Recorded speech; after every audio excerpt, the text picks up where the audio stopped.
Bismillah ar-Rahman ar-Rahim. Thank you, Inger, and thank you all and Save the Children for hosting this event. A child's cry is fine-tuned to grab our attention. It causes a visceral reaction, racing heartbeat, quickening breath, rising blood pressure. We see this in parents, but in other adults as well. A crying child in the room is enough to drive every other thought from our minds. It is nearly impossible to ignore a single child in pain. Yet as we speak, an entire generation of Palestinian children is crying out to the world, and the adults are choosing to look away. More than immoral, it is unnatural. And yet, I will not recount the number of Palestinian children who have been killed, wounded, orphaned, or detained over the past year in Gaza and across the occupied Palestinian territories. You all know the figures, which are almost certainly an undercount. The easiest way to justify harming a child is to unchild them, age them up, demonize them, group them together in the tens of thousands so that they blur together into one faceless mask. But Mahmoud wasn't a number.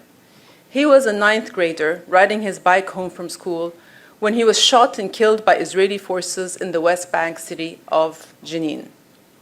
Tala, killed in an airstrike in Gaza City, was a little girl in pink roller skates, hit by a piece of shrapnel on her way out to play. Asr and Aysel, a twin boy and girl, were just 4 days old when they were killed in their home alongside their mother and grandmother, the same day their birth certificates were issued. The early years are meant to be a time of wonder, of exploration, innocence, and play. Instead, Gazan children, too young to know their multiplication tables, are being forced into the roles of adults. They care for younger siblings. They wait in line for food rations. They dig through the rubble for anything that can be salvaged. Some people would prefer not to think about the specifics of Palestinian children's suffering. They'd rather hide behind the maxim that this conflict is too complicated and just move on. But put politics aside. A child is a child, and all children deserve to be protected.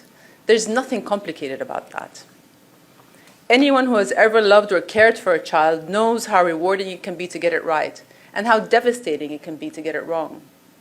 Right now, we, the adults of the world, are failing the children of Palestine, and we need to do better. The bloodshed must end. The bombs must stop falling. Aid access must resume without exception. Every child cries in the same language, and deep inside us all is the urge to go to them, pick them up, and dry their tears. That instinct is the very best of humanity, and we need to protect them from the very worst. Thank you all very much.